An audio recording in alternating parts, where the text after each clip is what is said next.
여러분 안녕하십니까. 여러분께서 그렇게 기다리시던 일본의 고도 선생, 고도가 우이문 다카시마 카에몬 선생의 고도 역단 주역점 책이 드디어 나왔습니다. 바로 이 책인데요. 아주 크죠. 본문만 584페이지에 이르는 방대한 양입니다. 그리고 2도 인쇄로 되어 있습니다. 이 고도 역단 주역점 책은 가격이 48,000원이고요. 제가 쓴 주역책은 38,000원입니다. 이 두 권을 합치면 86,000원이 됩니다. 그런데 지금 이 세트를 함께 구매하시면 이런 혜택을 드립니다. 86,000원을 75,000원으로 할인해 드리고 월간 역학 1개월분 한 권 12,000원입니다. 그거를 서비스로 드립니다. 그러니까 얼마가 됩니까? 원래는 98,000원어치가 되는 거죠. 그걸 75,000원만 내시면 됩니다. 하나은행 저희 전화번호하고 같습니다. 02-2264-0258 끝에 1004만 붙이시면 됩니다. 거기로 75,000원 입금하시고 02-2264-0258로 전화하셔서 주소 성함 불러주시면 저희가 이 책 두 권하고 월간 역학 한 권하고 해서 즉시 택배로 보내드리겠습니다. 많이 신청해 주시기 바랍니다. 이 삭괴가 지금 이게 귀혼괴죠. 귀혼괴.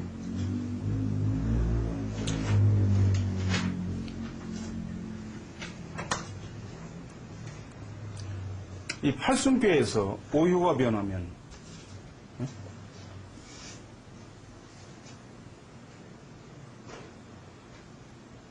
이게 귀혼, 그죠? 이놈이 변하니까, 그죠? 이렇게 변한 거죠? 근데 원래 뜻은 여기서 여길로 돌아오는 거예요. 그런데 우리가 쉽게 이해하기 위해서 이 순괴에서 오효가 변하면 귀혼괴다. 이 귀혼괴는, 이게 대부분 극에 이르면 그 사람 운명을 점쳤다, 수명을 점쳤다 그러면 죽어요. 그럼 여기서부터 졌다 그러면 6년 후가 되고, 또는 지금 병이 심하다 그러면 6개월 또는 엿새 후가 되는 거죠. 여기가 되면 5년, 그죠? 이렇게. 그래서 이게 숙괴가 상당히 쉽지 않은 그런 괴입니다.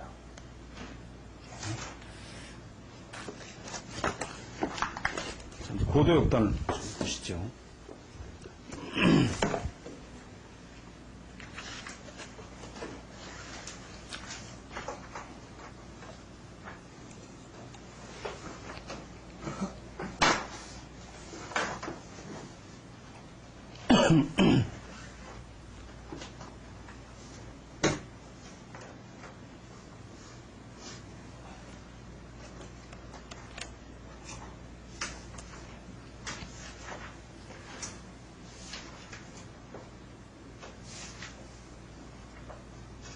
아니, 수천도가 지수사죠? 지수사, 지금.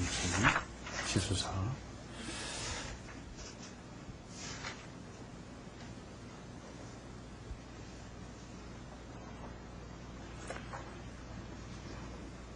어떤 사람이 회사를 설립해서,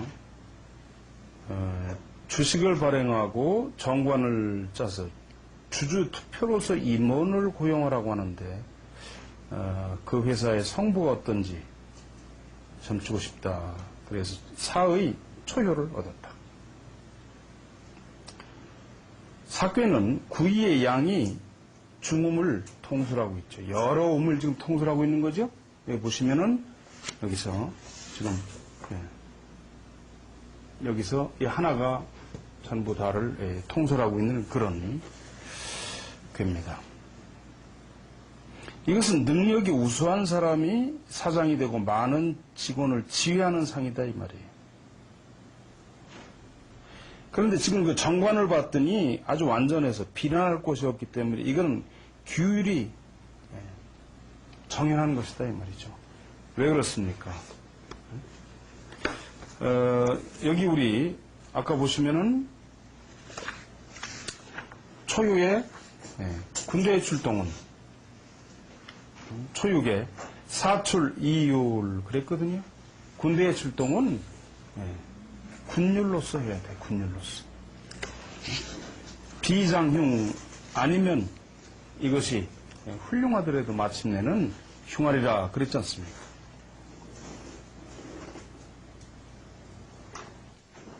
그래서 이 회사의 성패는 규율이 행해지느냐 행해지지 않느냐에 달려있다 그랬거든요. 그리고 이제 그 다음 페이지로 넘어가시면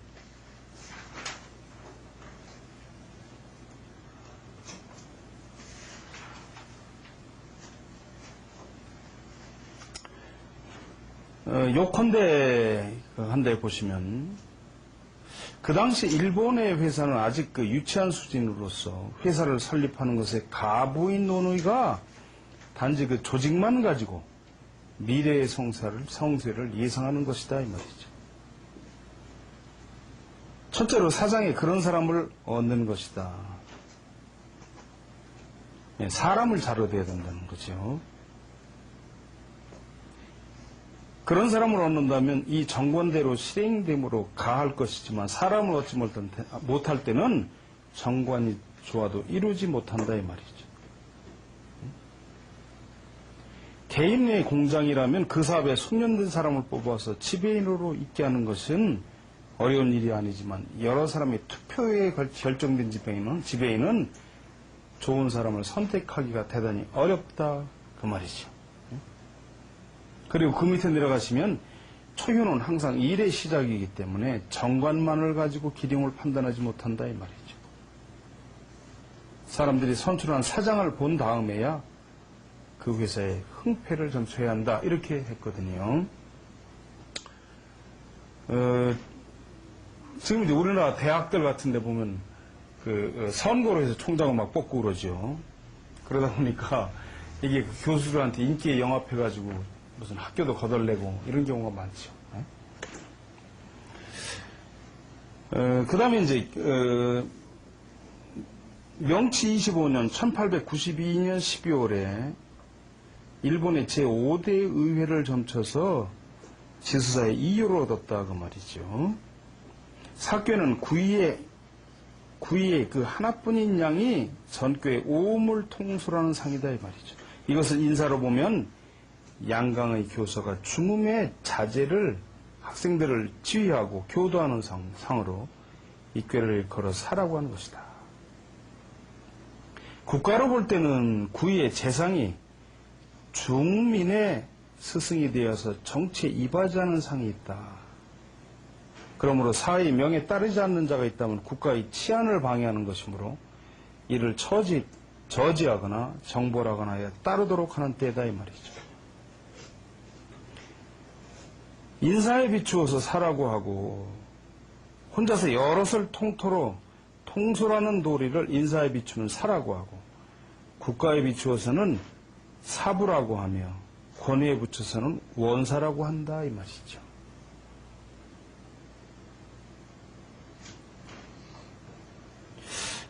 이것을 사중야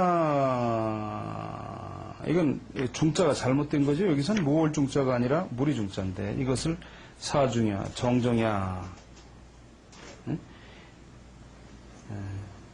능히 중정 가이왕의 라고 했다 이 말이죠.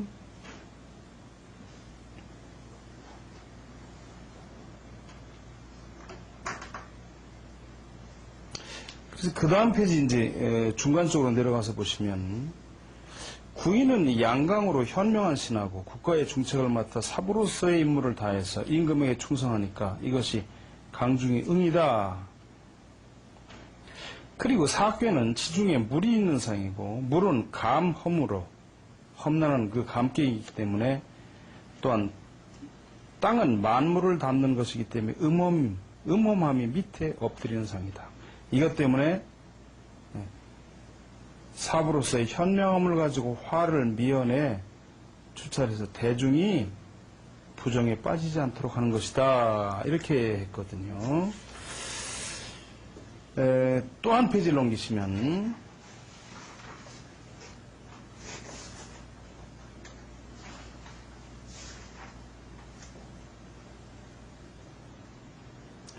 여기 64학교 384회 중에서 백성을 교도하고 위엄을 가지고 국가를 편안하게 하는 때는 오로지 이 한 효뿐이에요. 2효. 그죠? 예. 천명은 실제로 이런 것이기 때문에 태연하게 나아가 헌신을 다해 국가에 봉사해야 하는 때이다 이 말이에요. 근데 만약 교사가 제멋대로 구는 것을 제지하지 않고 시끄러운 것을 싫어해 그 학교를 방치한다면 변하여 군의지가 되고, 그렇죠? 2호가 변하니까 중음은 중심을 잃고 바른 길을 알지 못하게 된다. 이것을 우리의 충분히 경계해야 된다 이 말이죠. 그런데 의회 의장이 아마 신통치 않았던 모양이에요. 그래서 다음 해인 1893년 12월 의회는 의장을 해임했다 이 말이에요. 이것은 2효의 양이 음으로 변했다고 효변을 가지고 지금 설명을 한 거예요. 그리고 두 번 심의 정지가 있었고 세 번째 마침내 해산되었다. 왕삼 성명 회만방야의 점이 부합된다 이 말이에요. 회라고 하는 것은 만방을 품는다는 뜻도 있지만 이것을 저는 어떤 때는 무너질 궤로 보기도 하거든요.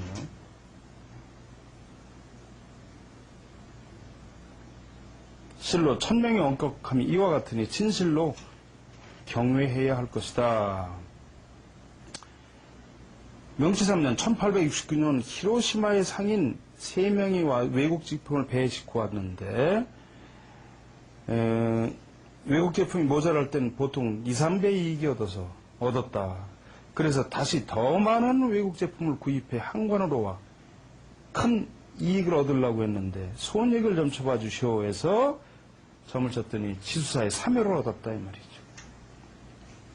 산은 물이 위에서 흙을 투하한다는 계획이기 때문에 물 위에서죠. 그죠? 이것을 상거래에 비하면 그 목적이 아직 달성될 수 없는 혼란이 심해지는 때이며 3회를 얻었으니 더욱 그러하다. 지금 동경 요코하마에서 팔지 않는 물건을 염가로 구입해 이를 면방인 한관에서 신속하게 팔아서 큰 이득을 얻으려고 했지만 다른 상인들도 이것을 듣고 갖가지 물건으로 앞질러 그렇게 하는 자가 많고 매입 때는 이미 시기에 맞지 않는 물건도 여러 사람의 경쟁함으로 오히려 비싸지고 동시에 함께 들여와서 경매하려고 할 때는 원가보다 싼 값에 견적을 내게 돼서 오히려 큰 차이가 생겨 손해를 보게 된다. 때를 놓치지 말아야 돼. 아니죠. 하면 안 된다는 거죠. 이건 왕복 운임을 빼고 나면 원가의 3분의 1이 지나지 않을 것이다 했단 말이에요. 그랬더니 이걸 듣고 크게 감복해서 물건을 바로 매각하고 그만뒀는데 다른 사람이 이익을 얻었다는 소리를 듣고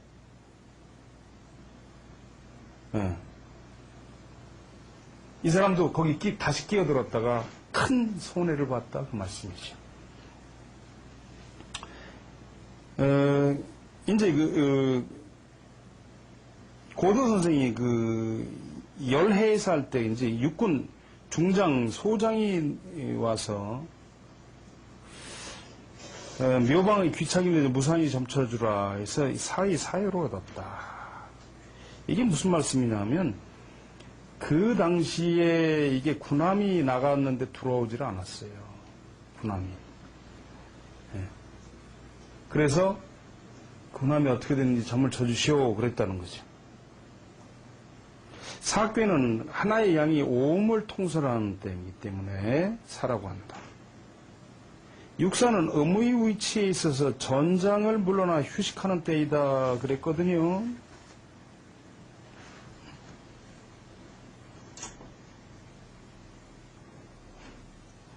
무구 부실상 그랬단 말이죠. 상해 좌차무구 부실상이야 그랬단 말이죠. 이건 평소처럼 무사한 것이다. 지금 군함은 항로 밖으로 물러나서 정박하고 있는 상이다. 묵으란 잘못을 보상한다는 의미로 함체의 작은 파손을 수선합니다.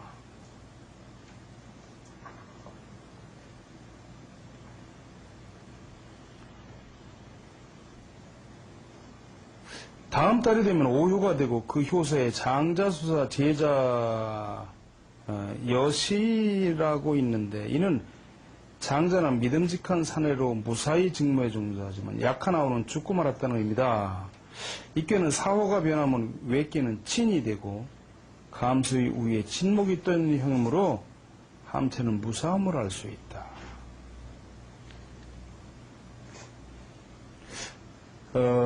그런데 이 점은 후일에 보면 틀린 거로 나왔어요.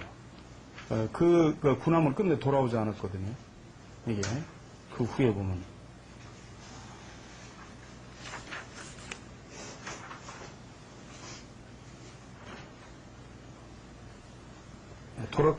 나중에 끝까지 이 군함은 돌아오지 않았어요. 실제로. 근데 그 다음 점례를 보시면 명치 18년 1885년 고도 선생이 추위를 필요해서 열애 온천으로 놀러 갔는데, 그때 한국 경성 사건에 관해서 정부는 청나라에 담판하러 갈 때여서 정부나 민간 모두가 그 사절이 누구로 임명되는가, 담판의 완급이나 진행 상황에 대해 여러 가지 의견을 나누고 모든 인심이 하나로 집중되고 있는 때다. 그래서 점을 쳤다 이 말이죠. 오효를 얻었다. 점단에 보면 전유금이라는 금수가 와서 논밭에 작물을 해치는 것을 말한다. 지금 조선에서 일어나고 있는 천국의 군대가 와서 일본인을 살해하는 것이다. 따라서 이를 질책해도 나쁜 것이 아닌 상이니 천국에 대해 담판하는 것은 충분한 도리에 맞는 것이다. 이를 이지번이라고 한다. 말을 하고 잡으면 문제가 없다. 일 없다. 장자수사라는 장주의 한 남자가 일을 잘 처리한다는 상이다. 여기에 장자 또는 제자라고 하는 것은 사절에 사절로 누구를 임명하는 것이 좋은가 하는 말로 생각해보니, 그 당시에 노련한 정치가이며 명성 있는 사람은 이등박문이, 이또온데 이또 백작은 장주 출신이다 이 말이에요. 장자라는 표시 이 사람일 것이다. 또는 수사라는 말로 생각하니까 표면은 평화를 꾸며도 차츰 병전의 호소는, 전쟁의 호소는 변화가 필요할 것이다. 그래서 일본 쪽에서는 화, 전, 양비의 결의를 양쪽을 구비하지 않으면 도저히 평화를 유지하기 어렵다.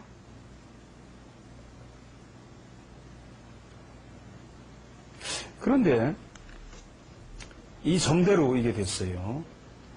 왜냐하면 이 점을 친 것이 1885년인데 1885년 12월에 이 점을 쳤거든요. 1월에 점을 쳤습니다. 근데 청나라하고 일본 사람들이 충돌하기 시작한 거죠. 조선에서.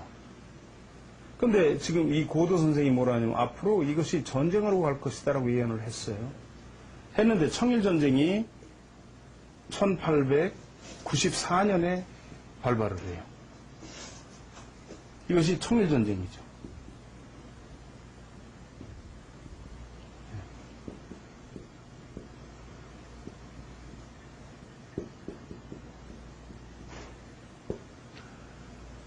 그러니까 지금 여기로부터 하면 꼭 10년째 되는 해에 청일전쟁으로 이것이 발전을 하거든요. 그러니까 이 고도 선생의 점이라는 게 참 무서운 거죠. 응? 그래가지고 이게 이제 이 전쟁이 거의 한 10달, 그 다음에까지 1895년, 이게,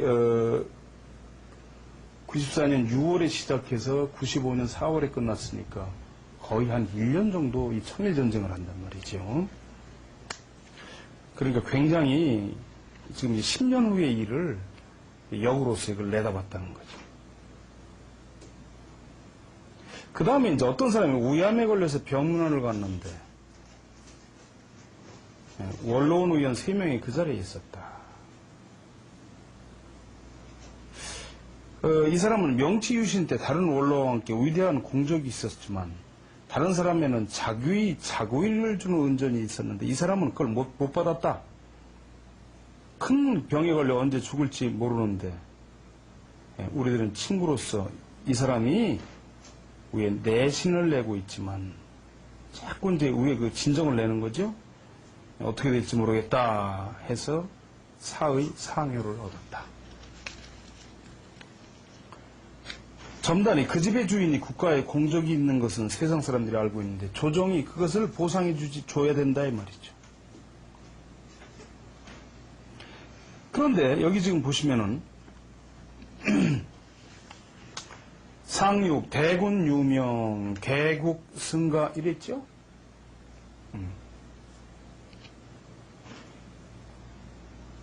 대군으로부터 자규를 받는 게임으로 지금으로부터 수일사에 반드시 은상이 있을 것이다. 그랬더니 6일 후에 과연 이 점에서 같이 남작이라고 하는 자기가 내렸다 이 말이에요. 그런데 지금 여기 보시면 이 고든 선생이 이걸 쓰질 않았죠. 썼나요 여기? 썼네요 여기. 그런데 이게 지금 귀혼계인데다가 이게 귀혼계예요. 그리고 상효에 이르렀기 때문에 곧 죽을 때가 됐던 거예요. 이 사람은 또 자기도 봤지만 여기 나오네요. 부원 64개 중에서 사, 비, 동인, 대유, 수, 고, 점, 귀매를 귀혼계라고 한다. 만약 사람의 수명을 점쳐 이 8개 가운데 어느 것인가를 얻었을 때는 그 상효에 이르러서 운명이 다한다 이 말이죠. 그래서 귀혼계이다.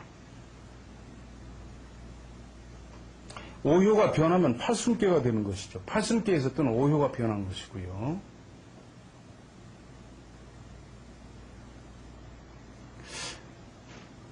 사람의 정명과 비명이란 비유하자면 육체는 영혼의 집이고 영혼이 육체 속에 머물고 있는 것은 마치 사람이 기한을 약속하고 집을 빌려 거주하고 있는 것 같다. 그러고 그 기한이 지나 혼이 따라 몸이 죽는 것을 정명이라고 한다 이 말이에요.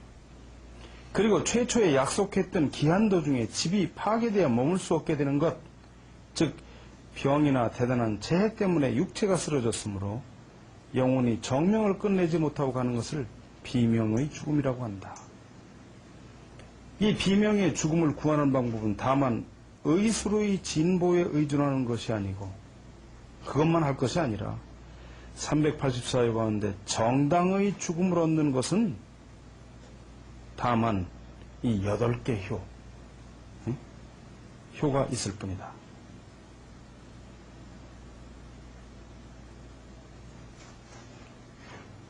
사람이 정명을 당하는 것은 참으로 어려운 일이다. 이미 정해진 거였다 이 말이에요. 이 기혼계를 얻으면 수명을 겹쳤을 때 이건 비명이 아니라 정명으로 그 사람이 타고난 게 그거밖에 안 됐다는 얘기입니다.